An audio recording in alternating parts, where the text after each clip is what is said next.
I'd never seen anything like that. I mean, I've seen Jiu-Jitsu, but those guys are amazing. Great honor to have the Machado brothers. Machado. It's Carlos Machado. This episode is sponsored by Stay Humble Coffee. Coffee is so good, it doesn't need to brag. Find it at stayhumblecoffee.com. Welcome to Coffee Time with Carlos Machado, where conversations flow as freely as the coffee. I really appreciate your time. Don't be shy. Share with your friends, subscribe, and come back whenever you feel like it. I'll be here waiting for you. All right, I have here Mr. Riley Rogers. He is the boss, the owner of SALT, S-A-L-T. Believe me, ladies and gentlemen, you cannot live without it. It's like American Express on steroids. And we're going to dig a little bit on a couple of things on this Coffee Time with Carlos Machado. Why electrolytes? Why salt? How in the world you came up with that? What's going on in your journey? What made you get into it? All right.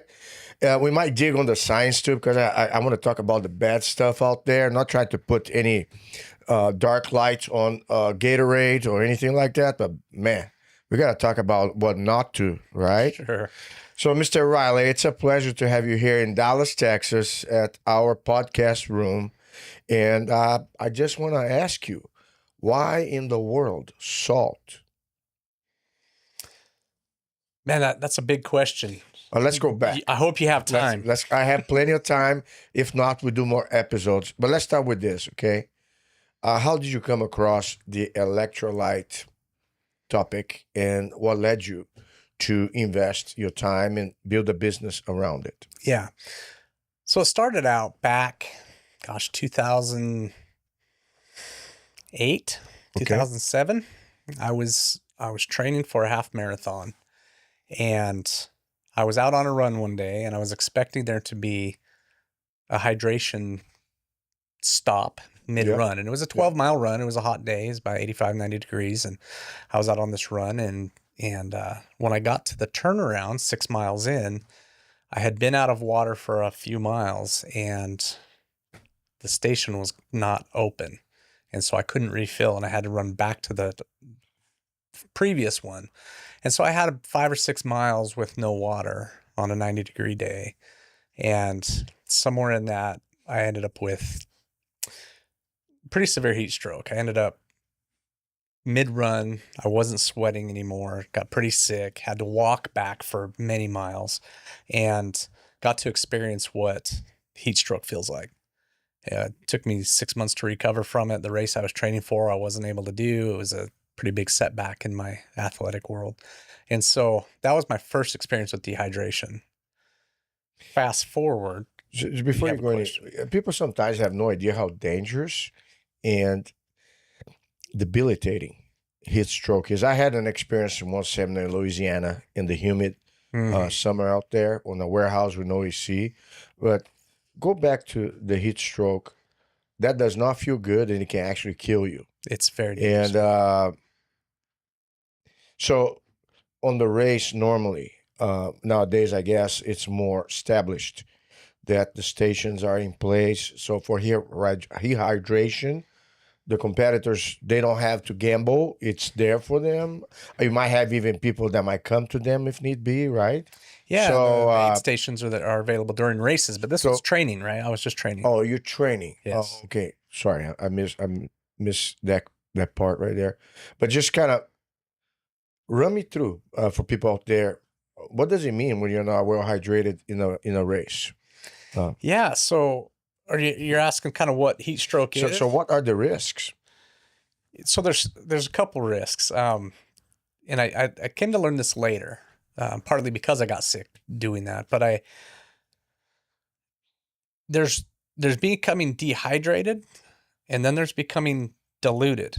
Okay. And they're both dangerous, but they're opposite ends of the spectrum. And so what we see a lot of is in the athletic world, hydration is becoming more known. Mm-hmm. But what that means is it's still an uphill battle for us in the electrolyte world, in that people are drinking massive amounts of water. and they're sweating like crazy, but your sweat is not water. Yeah. Okay. So to drink water doesn't really replenish what you're losing. It actually washes through. It washes through and it dilutes your system. And so this is just a fun fact, but electrolyte means electrically conductive mineral. Okay. In our formula, we have sodium, potassium, calcium, magnesium, zinc. They're all electrolytes, and they're all electrically conductive metals, if you view it that way. Yeah. And that your fluid in your body has to have these metals in them for those electrical signals from your brain to get to the parts of your body where it... Right.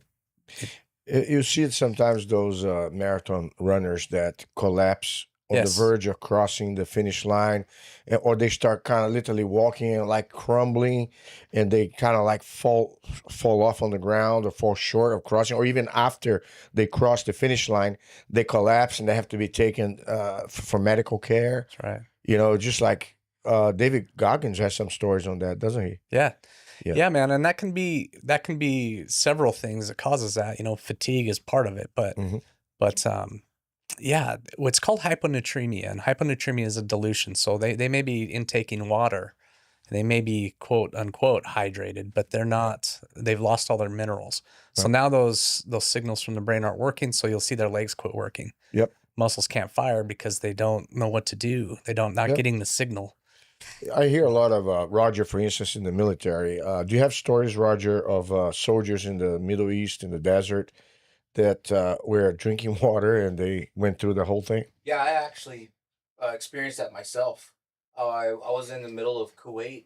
I can't really talk about the mission we were on because it's we're putting up some ordnance barriers outdoor, and we're basically building these 22-foot tall sand berms. And on the top of the 22-foot tall sand berms, we put some lightning arresting copper wires. And because of the lack of equipment we had at the time, we were trying to get everything done fast. They attached the wire to my back, and I climbed up these 22-foot tall sand berms, and then climbed up these pole things and basically threaded this copper wire across. So I was drinking water. I was drinking Gatorade at the time because that's what they issued us. I was doing everything I was supposed to. No energy drinks, no coffee. But it's 115, 118 outside.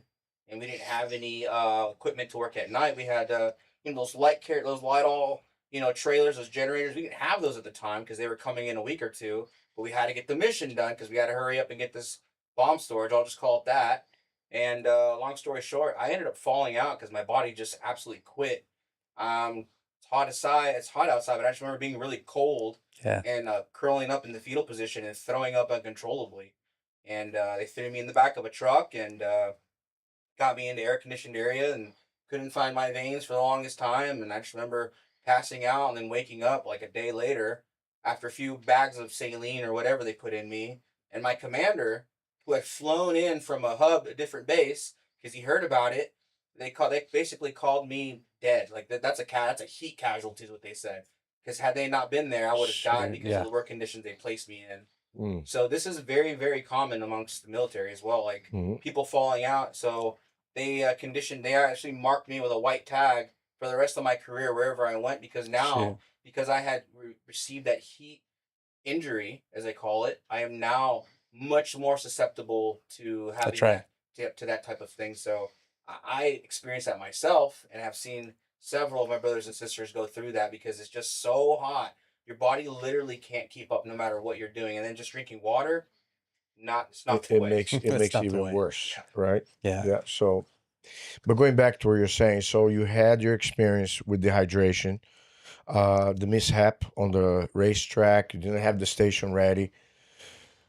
And so your research, or what was the deal? It didn't start then. So what happened, I went years later, I started Jiu-Jitsu. So 2015 Jiu-Jitsu comes around, right? And, there you go. And so I start training. 2018 I joined the school that I'm in now and start training much more frequently. And then COVID hits. Okay. Right. So I started Jiu-Jitsu, I was 38 years old, and my thought was, I want to get my black belt by the time I turn 50, if that's possible. I know it's a long journey, and I know, you know, what it's going to take. At least I thought I know what it was going to take. But as I start down this road, COVID hits and they shut our school down, right? And that shook me up a bit. I thought, man, that could happen again at any time. So when they open things back up, I'm going to start double timing. And I did. I started training twice a day, multiple days a week, was doing, you know, between 10 and 14 sessions a week for years. I did that for 4 years, 5 years. And, you know, somewhere after about a year of that, I started getting sick again, but it was familiar sick. It was like this, lots of brain fog, just real low energy. Couldn't concentrate at my other job. I have another business that I own that I, you know, just trying to do simple tasks. It was like I'd get distracted real easy and just couldn't focus. And there was this traveling student one day that come through the school, and he says, "Man, have you ever taken electrolytes? If you're dealing with that kind of stuff, that's what it sounds like." And yeah, I hadn't. So I started to look into it, and he was a little bit of an odd duck. And so rather than just take his word for it, I started to study what electrolytes were and what they did, how it all worked, and became pretty convinced that maybe this was something I should try. So I probably way over complicated it, but I started buying some products that are available in the market, but then looking at the ingredients list going, you know, in my studies, there's some other stuff that should be in there that isn't. Yeah. And, you know, one of those things was every electrolyte has what we call counterparts. Okay. Sodium and potassium, they work together. And if you have one without the other, you don't get the benefit. Or if one is too far out and the ratio is kind of unbalanced, that can be an issue too, right? Yeah. And I remember this, man. I remember over the years, like I'd go eat French fries somewhere and get a lot of sodium, and my fingers would get puffy, and I won't be able to get my wedding ring off, you know, that sort of, that feeling of tight joints, you know. And I didn't realize what's happening is sodium allows fluids to go into your cells, puffing them up and hydrating them. But if that can't flow back out, you get swollen. You just get swollen and puffy, right? And potassium, that's potassium's job. And they call that in and out effect the sodium potassium pump. Okay, so I learned this in my studying what electrolytes were. I'm curious though, if somebody has French fries, what would be the antidote? Just have more fluid to dilute? More fluid but usually something with potassium. Throw a banana down. Okay. You know, bananas and spinach. Spinach is real high in potassium. Yeah. So let's do this, right? Let's create a new formula here. If you have French fries, throw a piece of banana at the end of the There you go. Right? Banana and French fries. You're on the there same you go. But it's worth mentioning just the balance. One thing that comes to mind to me, I used to listen to Joe Wallach, who did a tape for the viewers out there that doctors don't lie. It's worth, I know this is kind of like a classic. You learn more about nutrition and mineral supplementation than anything I ever came across. And at that time, Jiu-Jitsu guys had the knuckles kind of messed up because, you know, all the grip, you know, judo guys, they take better care of their hands because they always tape. But we Jiu-Jitsu guys, we neglect that. So I remember he had a formula with gelatin, with Knox gelatin plain, and calcium enriched orange juice, and some electrolytes during drops, mineral, you know, just trace minerals. I'm sorry, trace minerals. You can even buy today the little bottle with the droplets. So that was kind of like my concoction back then, thinking about my joints. And it became a fever amongst the jiu-jitsu practitioners. This was in the early 90s when I first came to America, right? So I started to kind of dive into it. And I did read a book that maybe later Roger can pull it up. I think it's called Peak Performance. It's by somebody stationed in San Diego, I believe. Michael might be his first name. It has been a while. But anyhow, going back to what I was saying, I started to stumble with that. Or even when I had water, I didn't have the knowledge, though, of electrolytes. So I put the trace minerals. But the problem with trace minerals, it has a laxative kind of effect. You know, so if you take too much of it, it can be, you know, just some undesirable effects. Yeah, I have a funny story about that. Anyhow, no, we'll talk about that because you have magnesium, and a lot of times I have to admit I don't drink plain water. Most of the time I drink water with a certain degree of electrolytes. But what I learned is if you put a full pack on every bottle, at one point in time, the magnesium content will speak for itself. Yeah. And you're going to pay for it. But well said. no. So, and I'm not trying to cut you. In 2020, I started doing the carnivore diet 100% after watching Sean Baker and Michaela Peterson, Jordan Peterson's daughter. I remember back then I bought this air fryer and steaks on Target. You know, the grocery store was closed, some grass-fed beef, whatever. And I started to do it, and what I noticed, you lose so much water, like fluid in your body when you start doing the carnivore. It's very diuretic, right? I started to cramp like crazy. And then somebody, a friend of ours, came to me and said, hey, if you're doing the carnivore, by all means, you have to take this package. So I was introduced, and ever since, I became steady on my use of electrolytes. So just kind of sidetrack on what you're saying. That was my parallel experience right there. Yeah. But let's go back to you. So you got your race, you researched, you didn't like the ingredients. Talk about the ingredients though, because a lot of times I see people taking Gatorade, Powerade, and I'm not trying to just say generic brand, just so we don't target anybody. I know the RFK Jr. is banning some of the dyes, the food dyes, and probably will affect whatever ingredients they have. But I think their contents, they don't have as much sodium, nearly as much sodium or potassium as some of the products that I see, including yours. Yeah. They're more legit, but they have a lot of the bad stuff that is not good for you at all. Yeah, there's it's an interesting thing because when you're dealing with different markets, right? If you have a product that's sitting on a shelf, it has to be pretty, it has to be appealing to the eye. So that's where a lot of those colors come in. The color has no other function.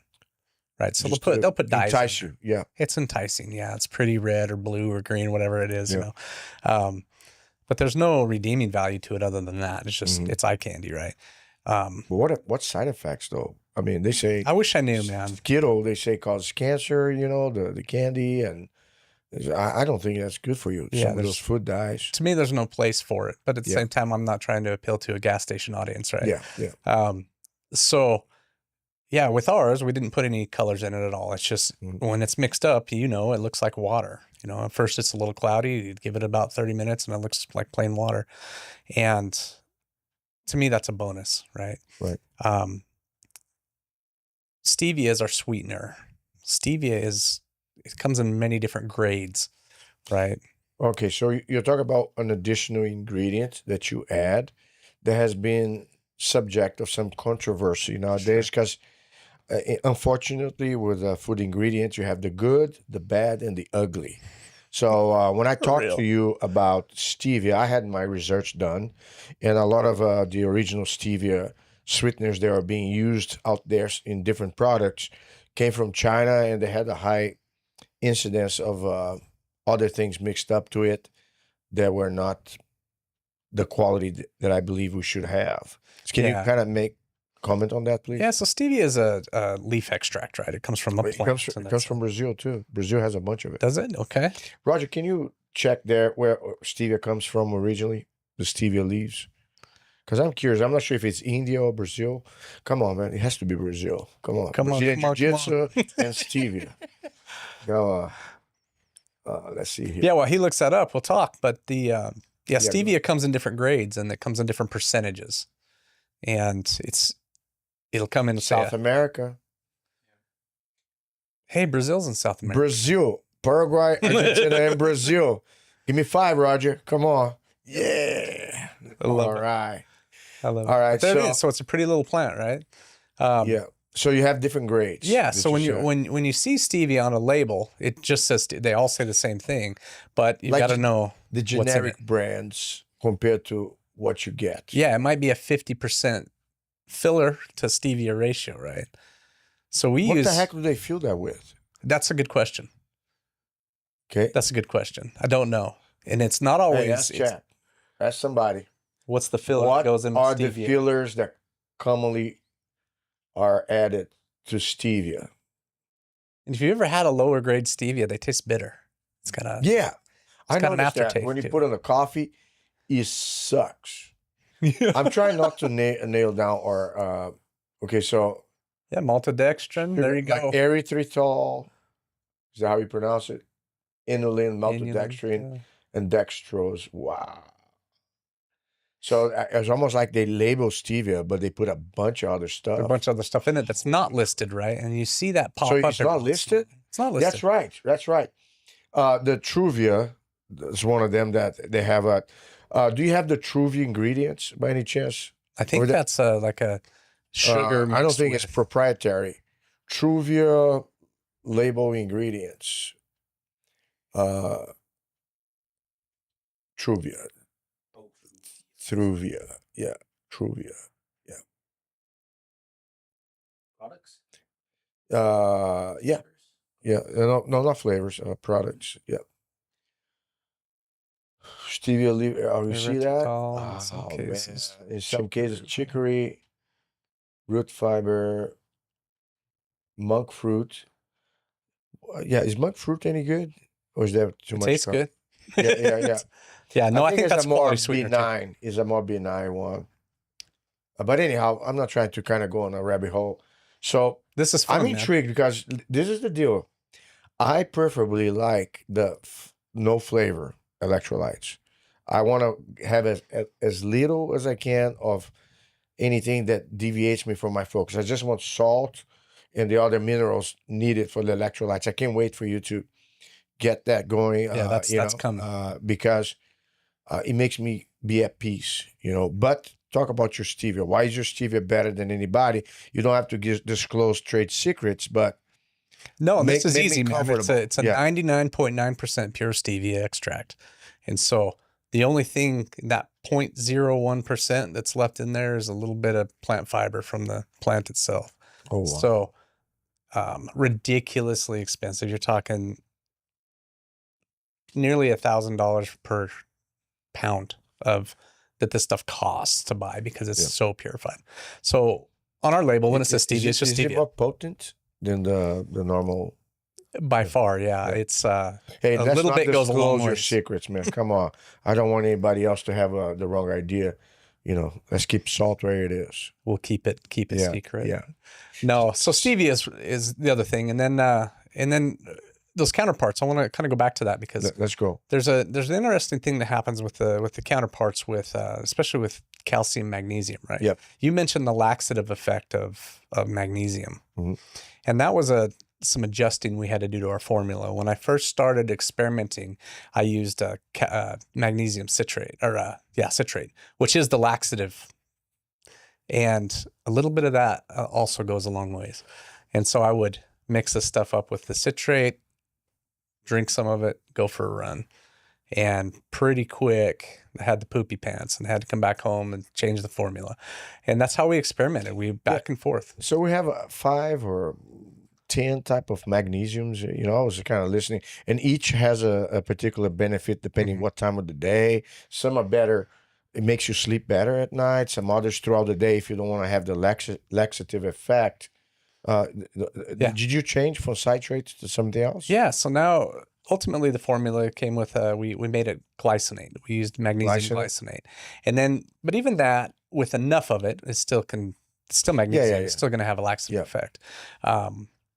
But the glycinate absorbs a lot better, and so it will go into your tissue better than citrate does, instead of just going through your colon and making you loose. So you replaced altogether the glycine.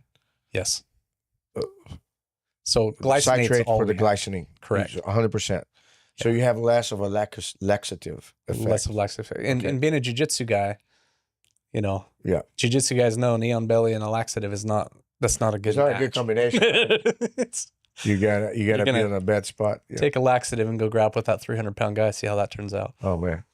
Yeah. Luckily, I haven't had any accidents, but I hear stories on occasion. Yeah, it's gonna be a bad deal. So There was we didn't want MMA that. fight. Wasn't it an MMA fight that the guy got choked out? And oh my gosh, that was terrible.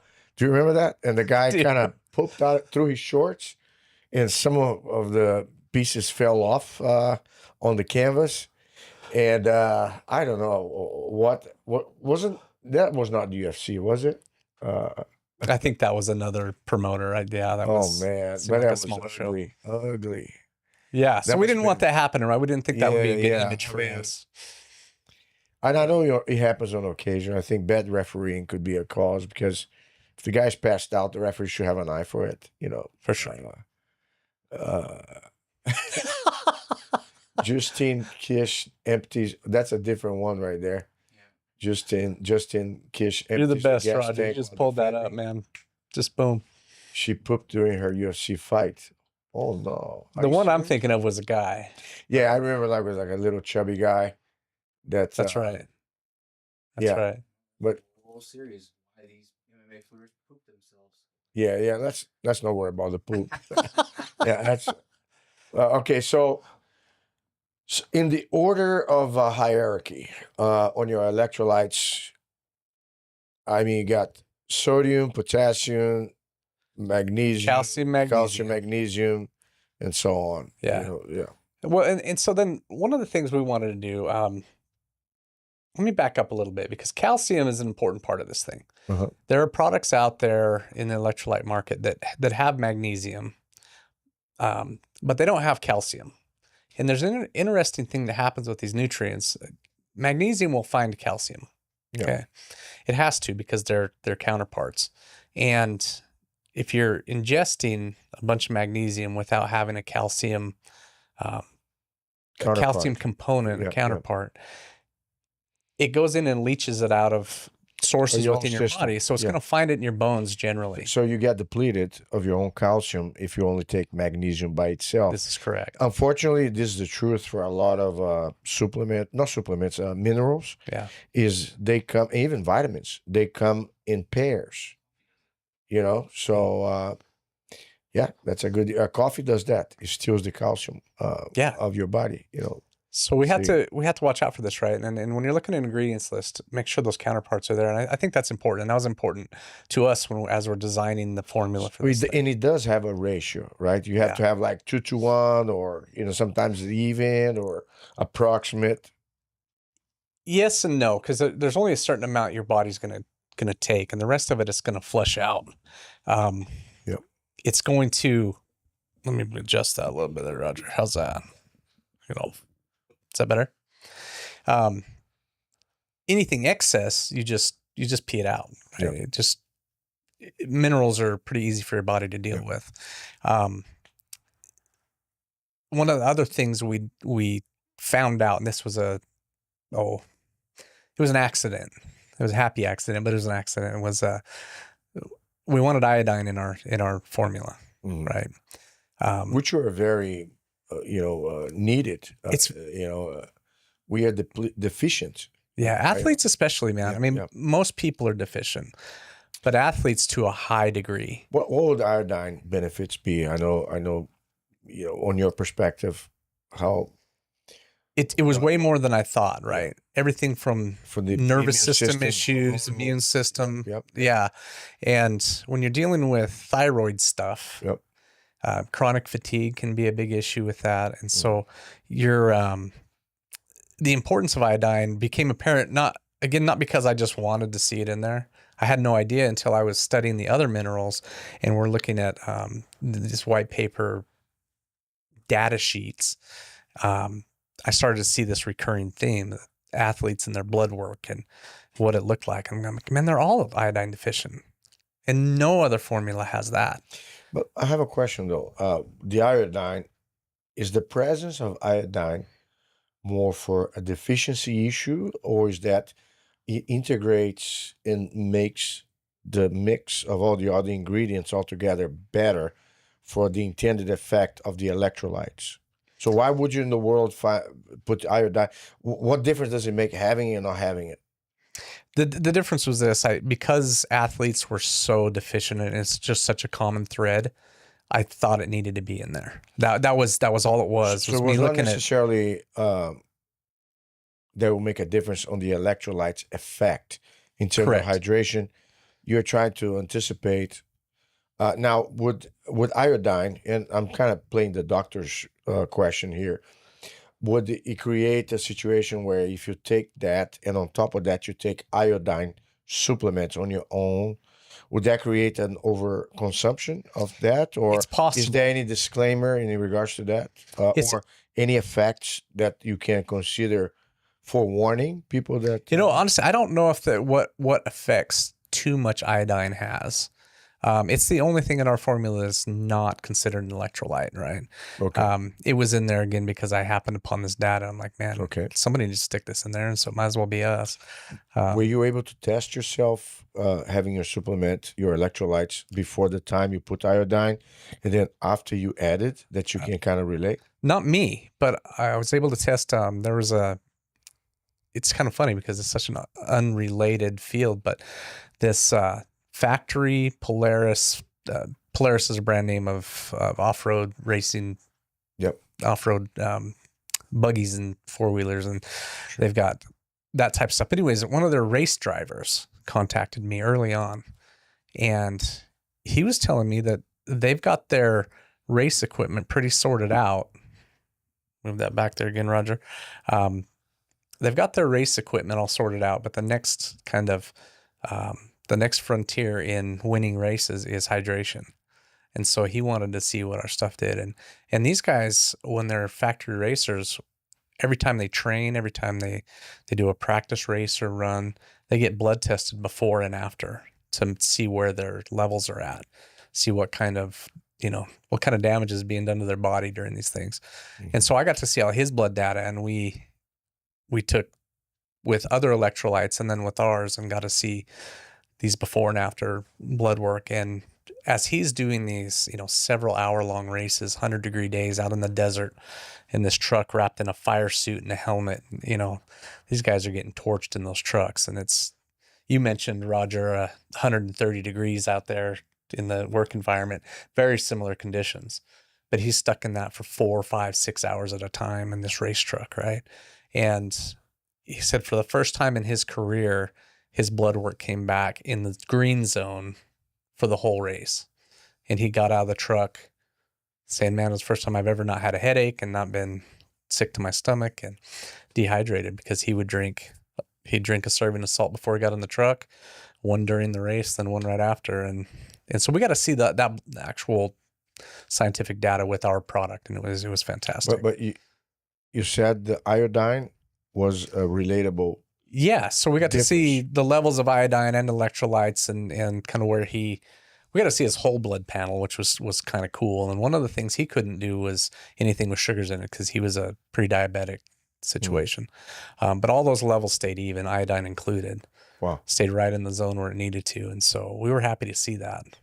Well, I tell you what, for me, electrolytes has diminished a lot my cramps. Yes. And my energy level either throughout the day or markedly at night. In the evening when you're done with your shift, you're done with your teaching, and you come back home, and sometimes you feel like a zombie. Oh my gosh, I'm falling asleep on my on the wheels and stuff. It could be a blood sugar fluctuation. It could be not eating enough.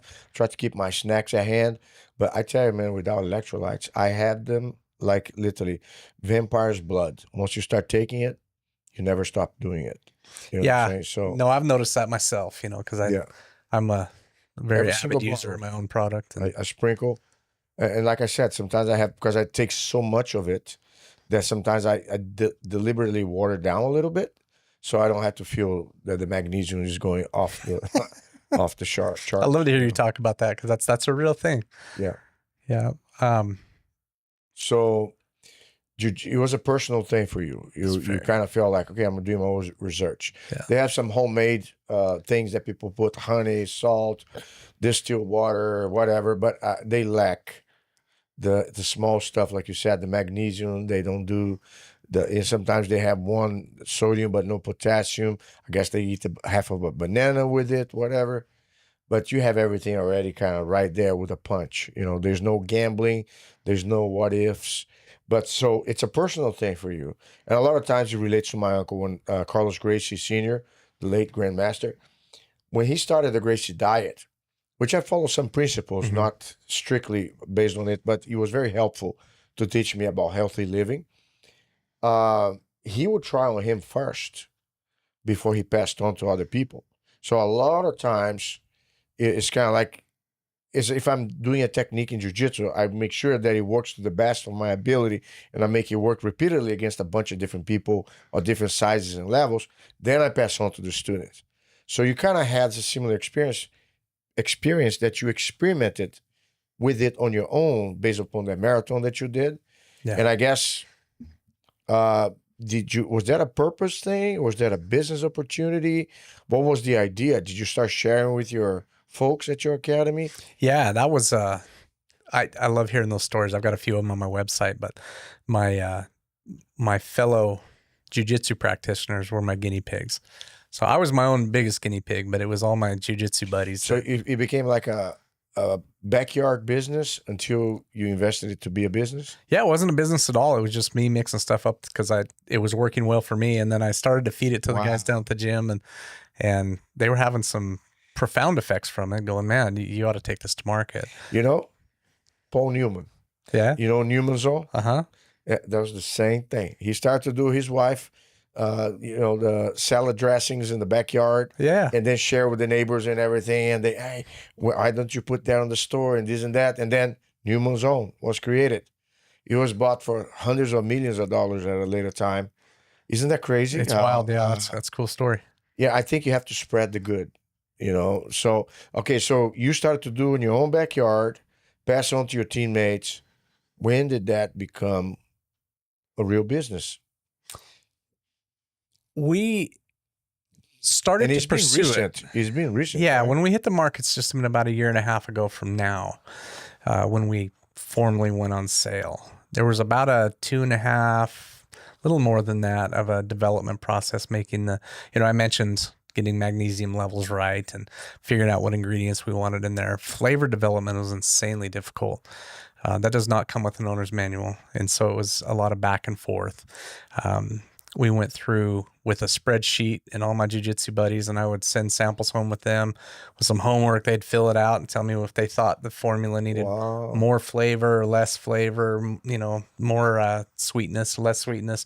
And they would help me. I'd take the average of what everybody said and put that all in a spreadsheet, adjust the next version based on that, and come back at it. And I did that 30 or 40 or 50 times. It was over and over and over to get these flavors right. And our goal was, we wanted it to be very clean feeling in your mouth. Because when you're working out hard and you get that film, and that cotton mouth kind of feel, and it happens a lot in jiu-jitsu. It happens a lot with cyclists and runners and triathletes and stuff. We wanted that not to be a thing. And if you'll notice, I don't know if you and I have ever talked about it, but salt goes down very clean. And that was part of the development of that.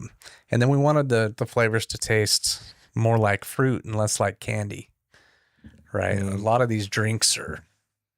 Yeah, almost like sugary. They're like sugar, and they do leave a sticky film. The flavors are really strong, and so we wanted them kind of mild so it didn't make you salivate and leave that film. So all those things were important design features for us. And, man, I feel like we hit it. It's all those features are noticeable to people when they try our stuff. So. How many hurdles you had to go through establishing the business? Was that an easy process or? No, it was insanely difficult. I had no idea what I was in for. And, I think every business is sort of that way. When you start something, if you knew everything that was going to take place, how difficult it would really be, it probably wouldn't start most businesses. Is it regulated by the FDA? It is heavily. Yeah. Okay. All the manufacturing processes, the labeling requirements. I mean, when you look at our box, the size and the shape and the font that is used, the size of every letter is all dictated by the FDA. Holy crap. We use fruit extract, for example, for our flavors, right? Well, fruit extract is in the natural flavors category. Okay, natural flavors means a lot of things, but the requirement that to stay within FDA compliance is that we put natural flavors on the box. I wanted to put fruit extract because natural flavors can be positive or negative. Fruit extract is a good thing. Natural flavors may not be, but they require we put natural flavors on there. So you have the good and you have the bad kind of flavor. Right. And they're all labeled the same. They're all called natural flavors. Really? Even when it's artificial or stuff like that? And the tough part, Carlos, was watching how many products on the market will just ignore that and they'll put fruit extract on theirs. They're technically not compliant. They're relying on the fact that they probably won't get caught. Mm. But I didn't want to be in that boat, man. So we went by the book. Risk, right? Yeah. We went by the book, and it was there's all those types of hurdles. You're asking, what's involved in this. Learning all that, hiring consultants and learning FDA regulations it was amazing. It was, I'm looking back sort of fondly on it because I learned so much, but you just don't know what you don't know. And so I was wading into an area of complete blindness, had to learn every step of the way. And it was interesting. It was a lot of fun, but it was a long You're process. like what, 3 months? 3 years old, your business? We've been on the market a year and a half. So, Okay. But altogether with the research and the experimentation. Four almost. About 4 years. Yeah. It's 2.5 years of. So it's about 2 formulation. years of getting prepped and another 2 years in business. Roughly, yeah. Right. Yeah. So has it been a good experience from the start? Like you, for instance, you have the jiu-jitsu community. I saw you first at PGF. By the way, folks, go on the YouTube of PGF, Professional Grappling Federation. Check out Brandon and Zoltan's brainchild. That thing right there, I swear to God, it's so exciting. We can talk more about that, but that was the first time I met you. Correct. Was 2 seasons back when you were there and you had the packets all being distributed. And man, I was it did save my life because me and Roger, when we went there, we weren't prepared. Like we didn't have any mules with us, any hydration, whatever. And I was going after the coconut water and what's the name again? Once Upon a Coconut. Once Upon a Coconut. Shout out to them. And your electrolytes. It made my day. I did not feel depleted at the end of the day, despite of the long freaking hours, man. Vegas, you're literally a vampire there. You're at daytime into a hotel. By the time you open your eyes and see through the window, it's dark as it can be. And yeah, that's real down there. The dehydration in Vegas is different. Yeah, It it's just kind of sucks it out of you. Yeah, it's very subtle, isn't it? Yeah, Yeah. it catches you quick though. Yeah, I feel a lot of that. I remember back in the old days when I used to do and to go to BJJ tournaments, the IBJJF format, and a lot of times, I guess they were not sometimes as organized as some of them are now. That you have a particular schedule where things start and they're expected to finish. I remember we'd arrive there early in the day and leave late at the day, and Yeah. the dehydration was very obvious. I felt like I had no energy left. I did feel refreshed, having especially the mango, which is my favorite. But you're going to still name after me, the Machado mango? Machado mango. So my point is you have a community of jiu-jitsu practitioners as it is. How helpful has it been to start the process amongst your teammates? And then I saw you at a tournament. How does that translate into building your brand and spreading your message faster? Jiu-jitsu is amazing, man. It's a much smaller world than you think it is, when you're in it. By the way, PGF, yeah, that's an amazing event. It's exciting. I've been to watch, geeking man. out on PGF since the very first It's one. entertaining. Yeah. And so to be there, to meet you, to meet all the other just legendary guys that were there, I was just happy to be there. Yeah.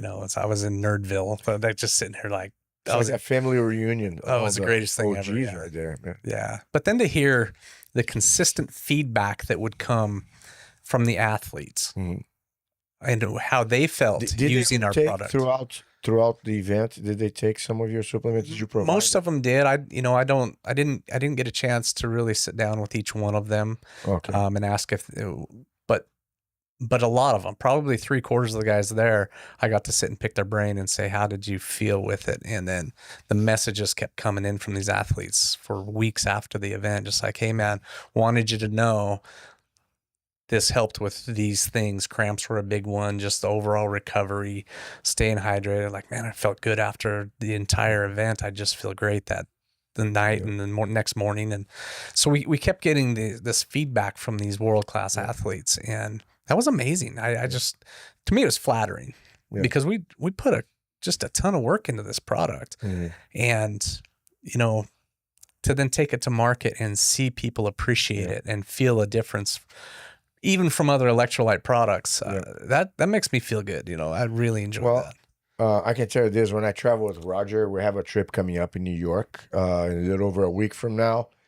And he always has the electrolytes with the different flavors. And sometimes, you know, I run out of it. I say, Roger, do you have some electrolytes? Here, Carlos. You know, you have the citrus flavor, the mango flavor. Oh, man, that's such a relief. Makes a big difference. I had a question when we talked about the Jiu-Jitsu, the electrolytes, the community. Does those events translate? It's encouraging for you in terms of how long does it take before you see a result on your bottom line? You see the sales going up, or how does that work? Every event is different, right? It really depends on the promoter, on what they're doing as far as. I'm curious to find out about the one we did with you not long ago. How can I talk about that and just give you some idea? Sure. We've been on certain events that you would think would attract a lot of attention and do attract a lot of attention to us, but don't necessarily result in immediate sales. Your event, your spring camp, and this is just a heads up to other people who may want to be part of that. We sold way more product there than we have in any other event ever. Roger. So That's our organizer right there, Roger. Give it up to Roger. yeah, well, both you guys. So, and I'll tell you some of the things that happened. So when you're putting on an event like you put on, or one of these tournaments or things that we're part of, the promoter is always looking for sponsors, right? And you guys know how much work it is to find a sponsor. Your goal should be to create such a good experience for that sponsor that they're back for the next event, right? So you don't have to recreate the wheel every time. And you guys, you did some things that were, to me as a vendor, were fantastic. And one of them was, you know, you're doing a seminar and you drug me up there and choked my neck. Told the people who I was, and so the attendants knew who I was as a person. They watched me get my neck choked, watch my eyeballs bugging out, you know, and they get to know me as a person. And by you doing that, create a lot of conversation later. Guys wanted to know, you know, what did it feel like to get Carlos choking your neck? You know, it was great. And then I think it was your idea, Roger. You were talking about bringing us up there as a sponsor and saying, you know, this event is brought to you by. Yeah, this session, right? Yeah. This event and this session. So we shouted out the sponsors throughout the event in between breaks, but then we highlighted individual sponsors when we had a new or a specific black belt instructor that was going to do their session. So like if it was leg locks, hey, this leg lock session is brought to you by SALT Electrolytes. Yeah. And so that seems like a small thing maybe to you, but to me, it was a big deal. I got to immediately see how the attendees of the event would come back to us. They'd come to our booth and then with questions, and that translated directly to sales for us, which is, that's what we're there for, right? So you guys have done that better than anyone else, which means SALT wants to come back, right? Hey, so wait, guess what? We have one sponsor confirmed for the October camp. There we go. No, I believe everything is about experience. One thing I want to be sincere with you.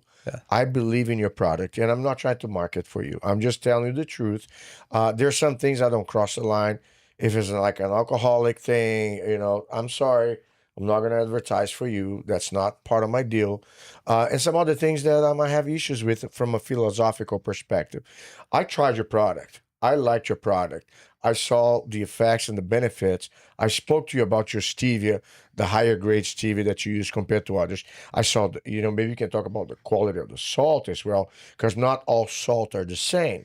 We're going to talk about that in a bit, but I feel you're supporting me. I have to support you. So not only choking you in front of everybody would be a necessity, of course, to introduce you to everybody, but I would also make a train. Like every time I could, I would go back to your stand and bring along people with me. No, you got to try this. See which one you like better, because you had a good display. I have to admit, Roger, he had a nice stand.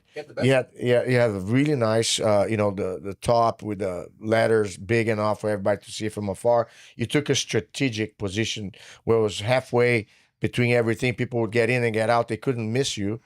And you had all the different flavors organized with the, different dispensers. You could pick and choose. It was pretty cool. And you even had the new ingredients. I mean, the new flavors that you kind of surprised us with. The orange vanilla, I prefer that better than the blueberry. I have to admit, though. I'm trying to keep those a little hush hush for now. Yeah, but we got some stuff coming up. Yeah, sorry, I have opened my mouth too soon. You don't have to cut that out. We'll just let that soak a little bit. Right. There's some stuff coming. Some suspense right there. So, but the idea, since you talked about our event, and this is not to sidetrack, we believe in the people that support us. Not just because we want their support, but because we believe in what they are all about. You know what I'm saying? And you fall into that category. Sometimes you had software companies there. They may have better or worse, levels compared to others. But your product stands tall amongst many of the other brands in the market as it is. Okay.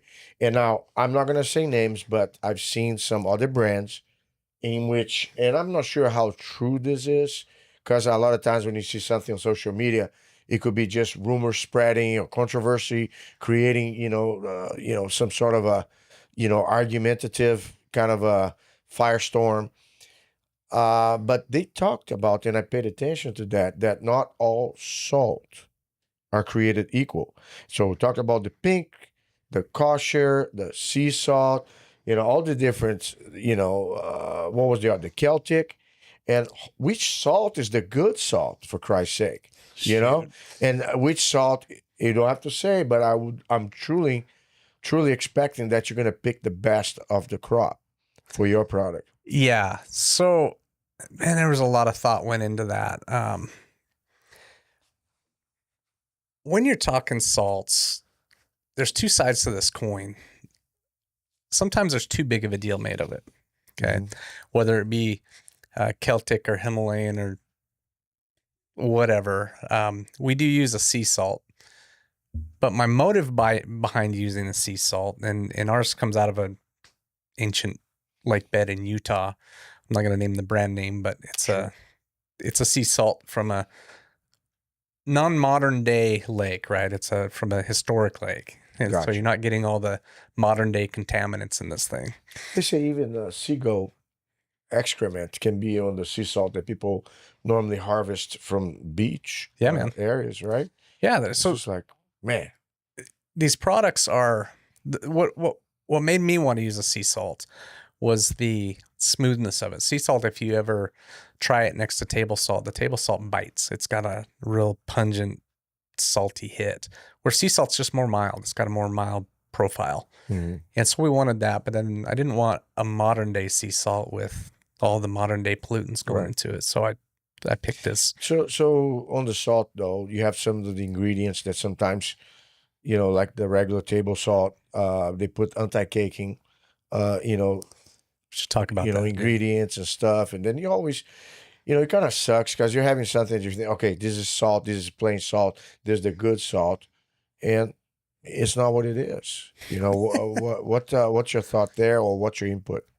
So I hate that kind of thing exists, because there are things added to products that you would never even think to ask the question if there's something else in there that you don't want, right? An anti-caking agent is a big deal. One of the questions I get with our product is why do we use those single serve packs and not like a tub that would be maybe more economical, right? Right. And I'll tell you, this was something I learned in this whole process. Originally, we were going to do tubs, but I was unwilling to put an anti-caking agent or any type of a preservative in there, right?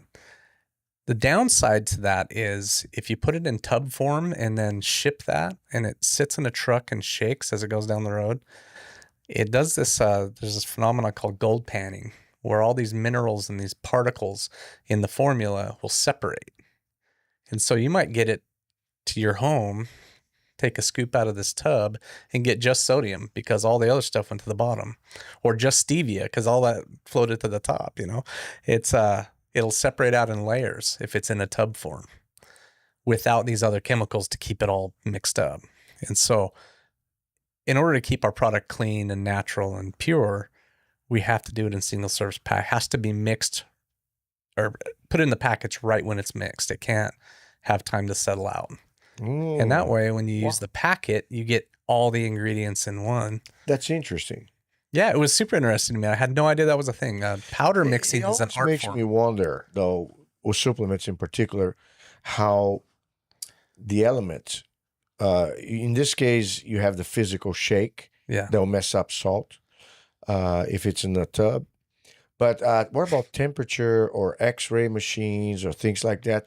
I wonder what kind of effect, if you know of. We did a lot of experimenting with that. I would take it and stick it in little Ziploc bags, the finished mix, stick it in a hot environment like the dashboard of my car when it's 110 degrees outside in Boise, and leave it there for a week, 2 weeks, 3 weeks. Nothing happens. And nothing happened to it in temperature that is, I imagine there's a point when that would, but Right. you know, it's 150, 160 degrees in the car and it was fine. Temperature, it's resilient. Right? Very It's stable. just but if it's the tub, then it's too much space.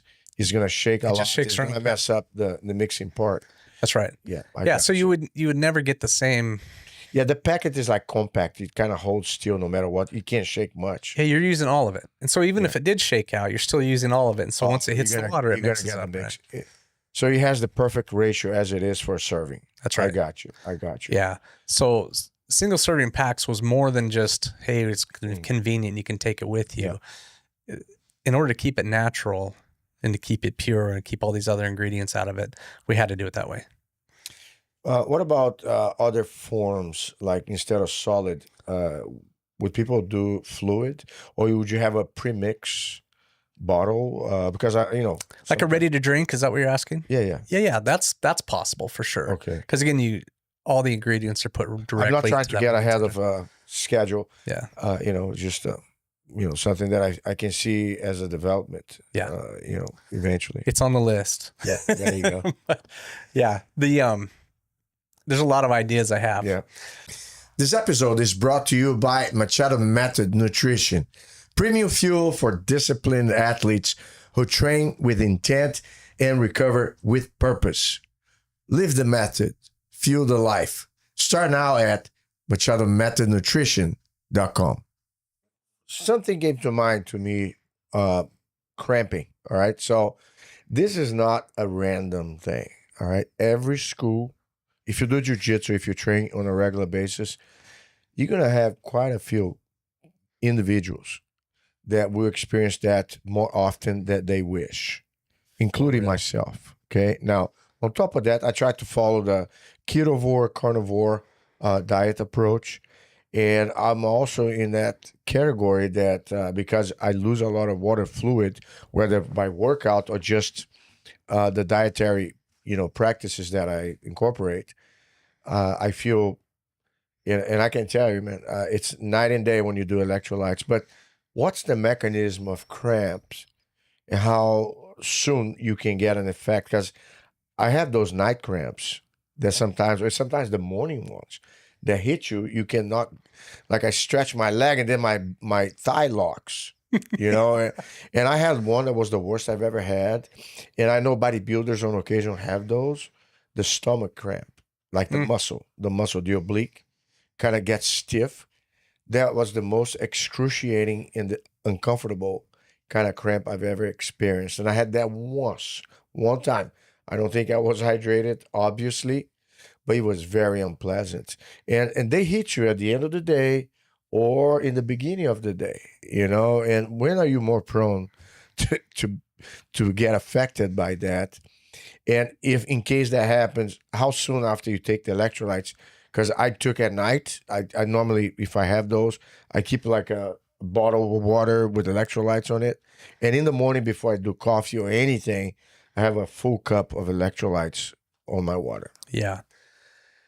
Yeah. So on the idea of cramps and what they are, cramp is what happens when, remember we talked about the brain signals being electrical impulses, right? Mm-hmm.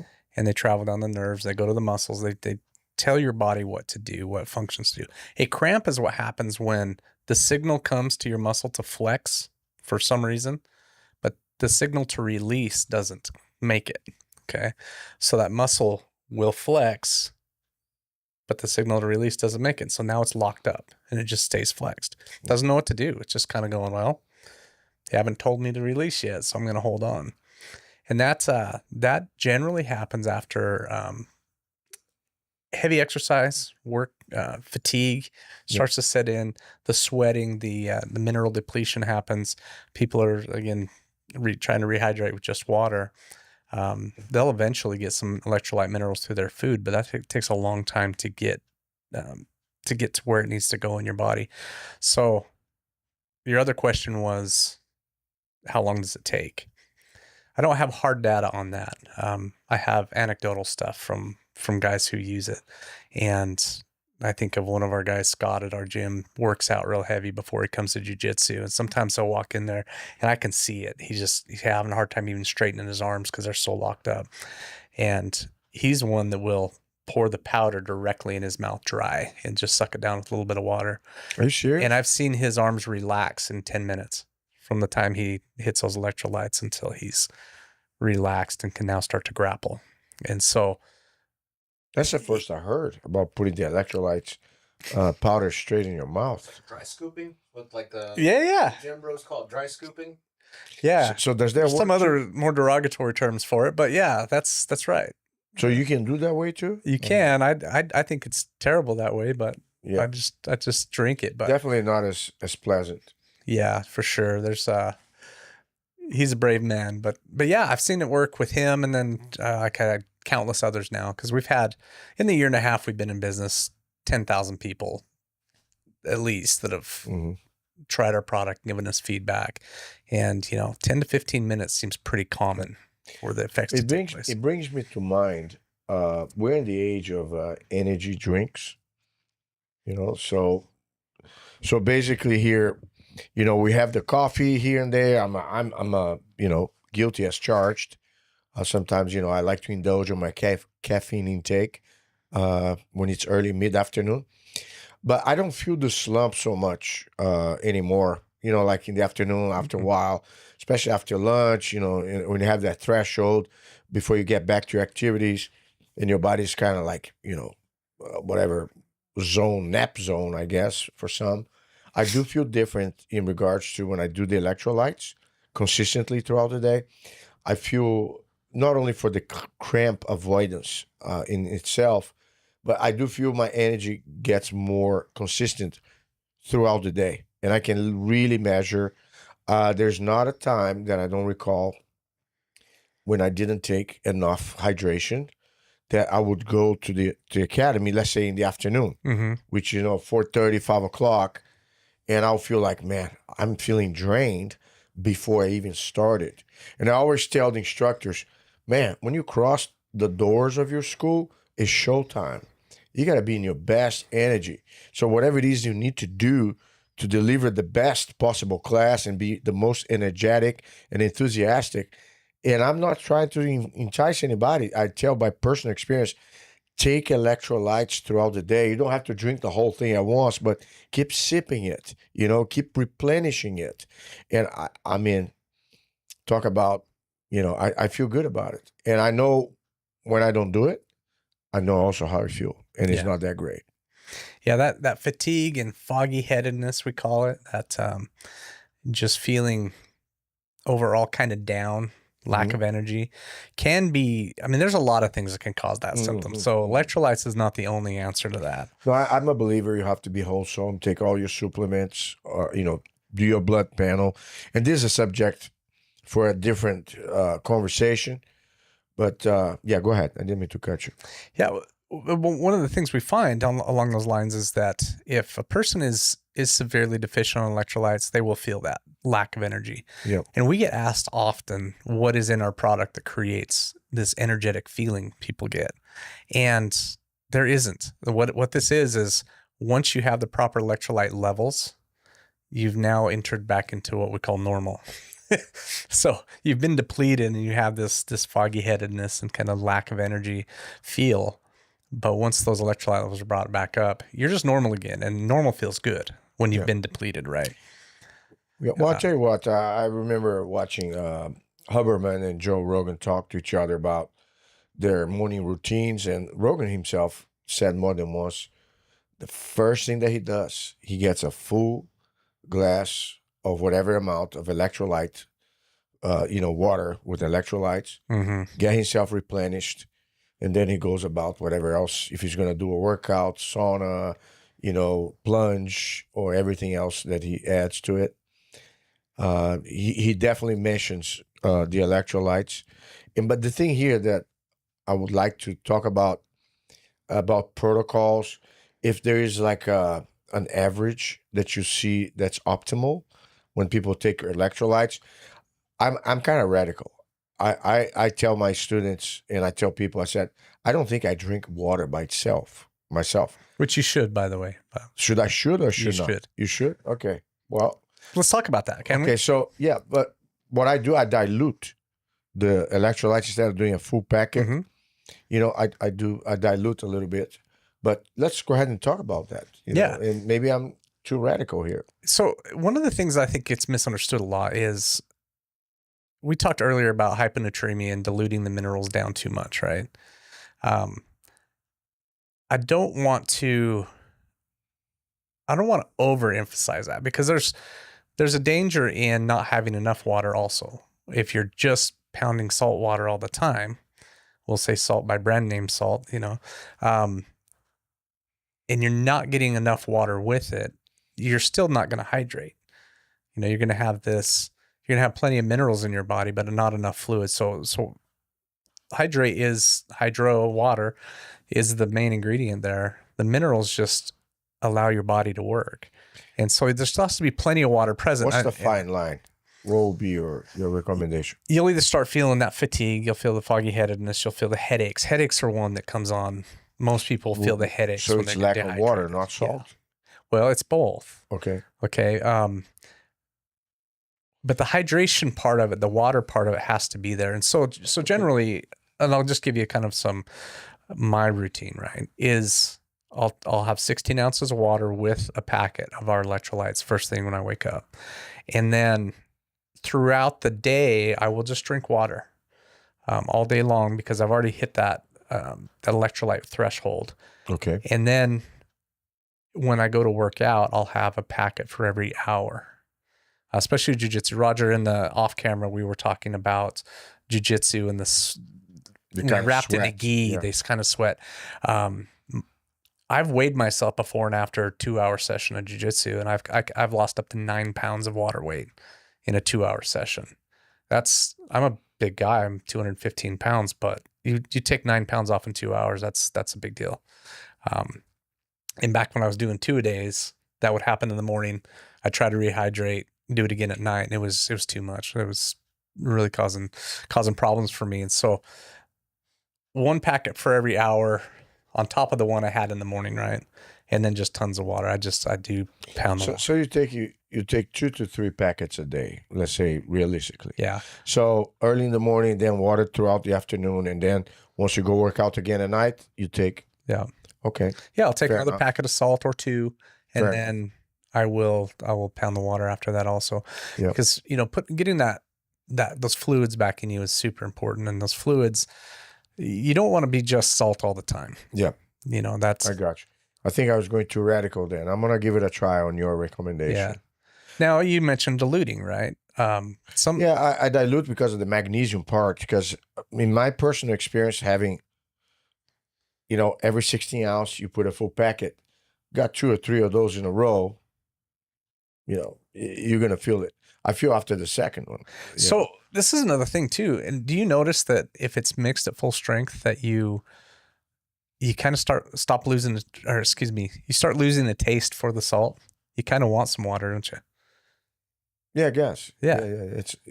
I haven't paid attention to it, but it makes sense. Salt has a satiating effect in our body. And we actually have this thing, and I don't know if there's a medical name for it, there probably is, but it's a shutoff switch basically, that once we have enough electrolyte in our system, it stops tasting good. We want something different. And so then water and fruits and, things that will hydrate us that aren't salty start becoming very appealing.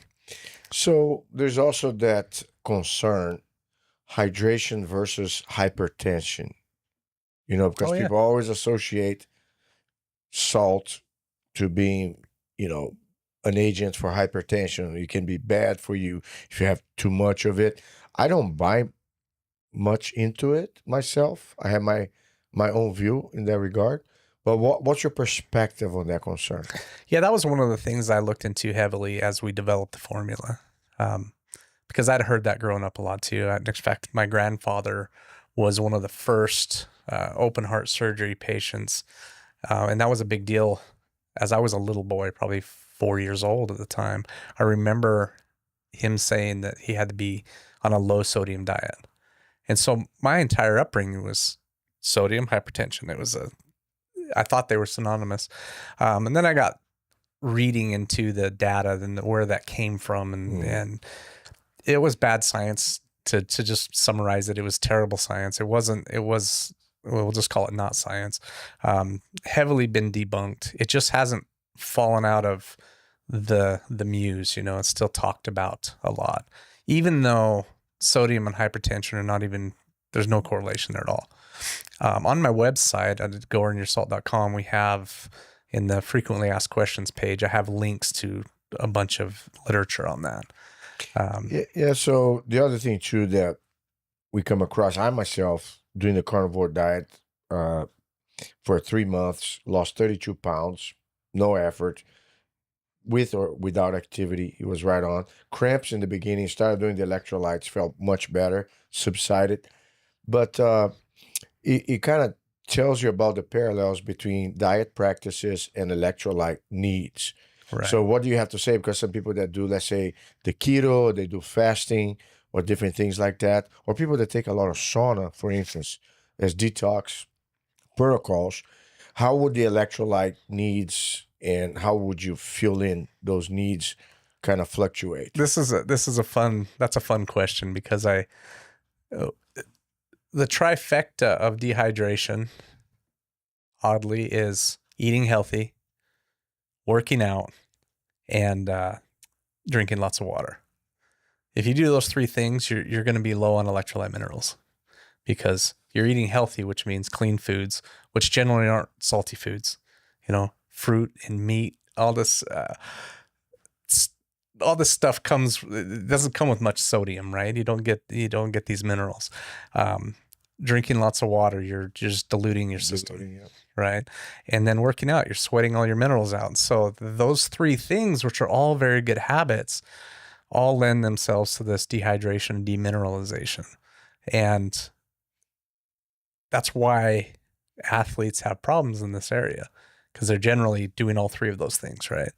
And so people who have crap diets, who are eating fast food all the time, they're getting plenty of sodium. Oh yeah. Now they'll still have some other problems because they're not getting the full spectrum of minerals.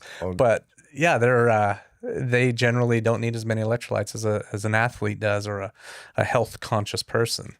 So it's kind of it's funny to me that all these good habits can create this other problem. It's a dilemma, right? You're doing it right and you're paying the price for it. That's right. Yeah, it's counterintuitive, but that's real. All right, so I guess here right now, for those people, because some people, they kind of try to do it like the home remedy. kind of approach. Oh, Yeah. get some honey with salt and some this and that, and eat a banana with it or whatever for the counterpart, the potassium and the sodium. What would you say to those? Is it easy to, and I'm not trying here to encourage people to or not to do whatever they can to improve the situation, but would it be also an acceptable practice, or what's your view on it? No, I think all that's fine. Yeah. I get that feedback from quite a few folks who will have kind of a home recipe they use, whether that be a Celtic salt or some form of sea salt. I hear the term trace minerals all the time. Yeah. And trace minerals kind of cracks me up because as I'm looking at the quantities of other minerals within these different types of sea salts, or trace means exactly that. It's trace minerals. There's not enough in there to do you any good at all. So they get amped up like there's some great thing, these trace minerals. Well, it's such fine minute amounts that, just a sodium chloride would be just fine. Now, that being said, mixing it with spinach has a pretty high potassium content. So do bananas. Add some salt with some bananas or spinach. You're gonna do okay. Yeah. But if you're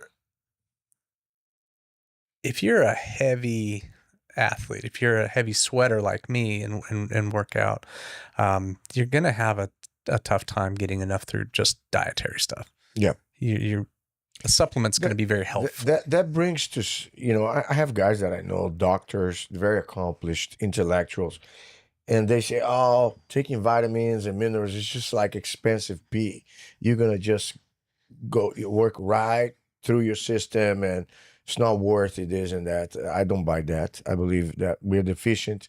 Being this world, the agriculture the way it is, our lives with all the different ingredients and toxicity that we have in our environment, that doesn't make sense to me in particular. But at the same time, there are the fads in the industry that promote this, promote that.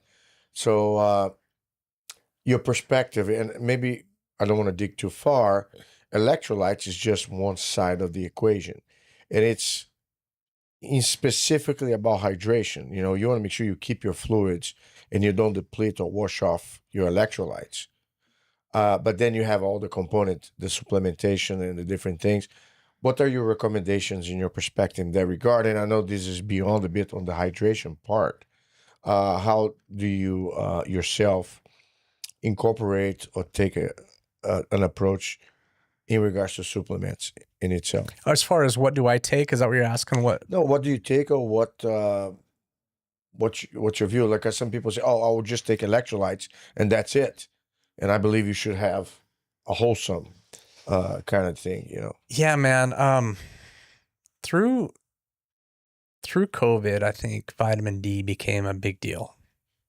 Because we were all kind of locked in the house, hanging out, doing nothing, not out in the sunshine like we should be. No, I was, because I was just rebellious enough to go do that stuff. But it was most of us, especially if we work a desk job, we're not out in the sun enough. So. So I think vitamin D is a big deal. I take that on a regular basis. And then I like how I feel with B vitamins, man. And between electrolytes, vitamin D, and the various B6, B12, et cetera, those B vitamins, I like how I feel. It makes me more alert, gives me better energy, and I don't get a crash like I would with caffeine. So if you're asking what I take, that's about all I take. I don't go crazy on supplements, but man, I noticed a difference with those ones. Yeah. Recently I did a gut mapping, what they call, with a company run by Evan Brand, and I'm not sure if you heard of him. It's somebody that we may discuss about and talk more in detail in a future event. But basically, they collect your specimen and they map out your gut, because the premise is, if your gut is out of shape, it doesn't matter what supplements you take, you're not gonna absorb. So the probiotics and prebiotics, the anti-parasitical approach, the healing of the lining of your intestine, because a lot of times you have leaky gut, gluten intolerance, celiac disease, and you're not even aware of it. and all those things together prevents. So I did that, and I'm about to order the products. I've done already one round, but it's like, remember, Roger, when I was in PGF, I take a bag of groceries with me because I normally I have the pill counters, you know, and the pill cases, you know, all with each day and how many. But I have to take so many of those that I literally brought the bottles. I didn't have time to kind of prep them, and I take like probably like 50 pills a day. Mhm. You know, All you know, supplements. yeah, of supplements, and I was feeling, you know, it makes me feel great. I mean, I can't tell you enough. The only thing I mentioned earlier is I have to kind of spread them out throughout the day. A lot of enzymes, you know, as well, which helps break down. But it's all customized, and then you have to re-examine yourself every 90 days because you know the profile changes in the course of time Yeah. as you fulfill or eliminate some of your deficiencies. You may have other things that you can take out or include along with it. So it was quite interesting. I do encourage everybody to kind of expand their approach, and yeah, and I think that goes a long way. I think we are, no matter what we do, there's always better ways to do it if you figure out what your needs are. But I think a lot of times, unfortunately, there's so much propaganda and marketing, and the supplement industry is not foreign to it. I mean, they just tell you every month, "Oh, take a different product, take a different thing." I do like this approach, though, of taking care of your gut. Yeah. You know, and And having a way to gather some real data there, which sounds like you've done. yeah. So it's I not think, guesswork anymore. yeah. Roger recently had a trip in which he did stem cell and some protocols, right, Roger? To whatever capacity. What was your? And we're kind of going into a tangent here, but I think this is all related. How was your stem cell, Roger? How do you feel compared to before? I feel like I've had almost like a reset. Yeah. I've been exposed to a lot of stuff in the military, though, burn pits, explosions, all kinds of who knows what foreign debris and objects are floating in the air, maybe some depleted uranium, but stem cells, some ozone treatment, some phosphatidylcholine. I had quite a bit of stuff over 3 or 4 days while I was at my treatment center there. So I, my hands don't hurt anymore. My back feels better. I just feel my mental clarity is. So, and this has been 2 weeks, right? Yeah. Now No. he's already an adept to your salt. By the way, Roger, he takes electrolytes everywhere. If I run out, I can go to him. He will have it since PGF, right, Roger? There has been Before, but yeah, I've since switched to salt. yeah. I love it. Yeah, I do think, you know, for the viewers out there, you know, a lot of times it's a domino effect. Or it's kind of like you're digging, you're going towards health. I don't think you should be a lunatic, but you should be always inquiring about how can you kind of tap into something that fits you the best possible way. I think if you're a jiu-jitsu guy or an athlete in any activity, having electrolytes is a must. And we talk about sauna. You know, I always take, even if I don't have electrolytes at hand, you know, the cell salts, the pills that dissolve underneath your tongue. Huh. I don't know if you heard of it. Homeopathic doctors use that approach. They give you like a salt pill. I don't know if it has different elements along Yeah, I other don't than know salt, about that, huh? but I've had extensive salt sauna done, you know, through time with me. You know, I've been in the sauna sometimes for hours a day. And I remember that, you know, with the cell salt, I could just run through it and withstand the heat and the hours detoxing. What are you looking for? The salt mineral combination. I tried to Just showing them. Yep. Yeah, interesting. I'll Yeah. check that out and see what's in that. cell tablets. Yeah. So those, yeah, I think like for sauna, you know, those can work too. And just recently on YouTube, and I'm going on a tangent here.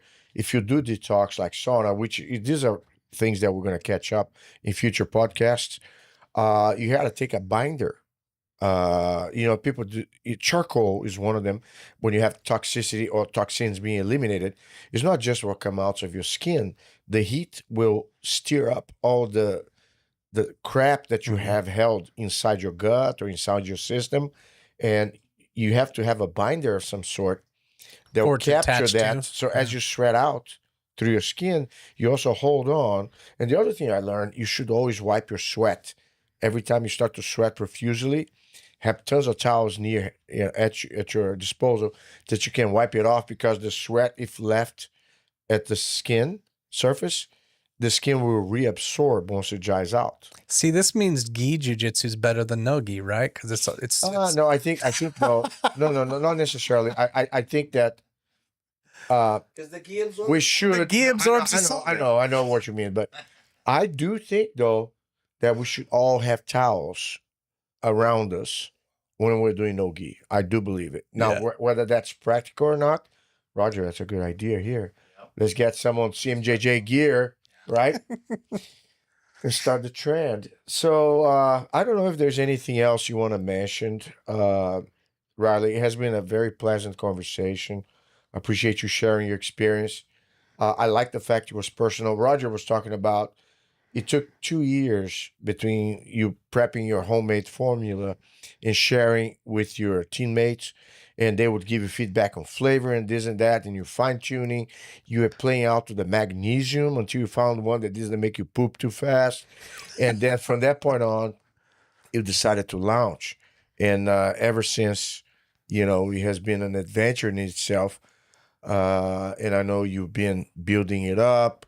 You've been sponsoring some events here and there. We look forward to having you either a fall or spring camp coming up when we have our next event. Hopefully this podcast will give you enough wind for you to, just kind of be with us and support us as well, when the time comes.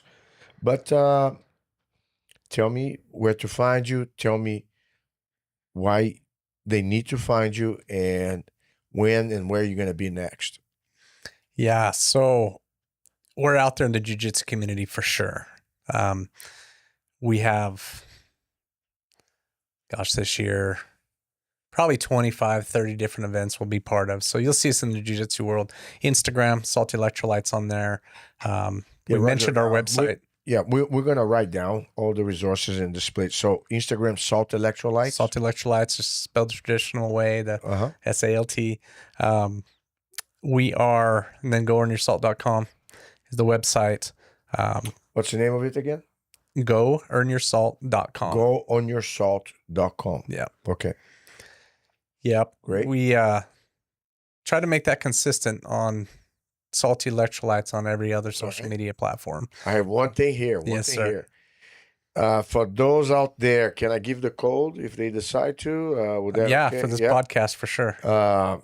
Is that the initials? Yes, CMJJ. All right, guys, you guys listening out there, go out there to goearnyoursalt, is that right? .com, and put CMJJ on the code, and you're gonna get some good deals. Yep, the official code is CMJJ15. CMJJ15, ladies and gentlemen. I don't have much to say. I'm gonna go ahead and get my electrolyte here. Where's my bottle of water? With my salt. And Riley, let's go now and do some jiu-jitsu. How does that sound? Oh, that sounds amazing, man. Thanks for having me on. You're Carlos. welcome, my brother. It's a Thank you pleasure. for coming. Yeah.